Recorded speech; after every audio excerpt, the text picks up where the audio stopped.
Hey, welcome back. This is Tyler from Today's Passion, going over my other tool storage box. This is another 3/4 inch birch plywood, all dovetail joints around the corners, sliding joints in the middle, and those little shelves. This is supposed to be focused more towards all the bits, the router, the batteries, and the charger, and the screwdrivers, and the drills. So there's supposed to be doors on all these, keep all the dust out of it. This box up here, it's supposed to have tiered shelves in the back so that you can see all the bits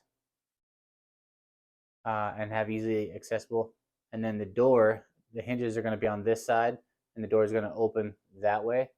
And on the inside of the door, there's supposed to be some more bits on shelves in there. But yeah, this is a really stout box. It's really heavy, and then you add the tools. It's pretty heavy. So make sure if you do something like this, you drill into the studs in the wall. Like and subscribe if you would, guys. Let me know any feedback, constructive criticism. Be nice and considerate since I'm a novice woodworker, but I am trying to get into it. So thank you very much. Bye.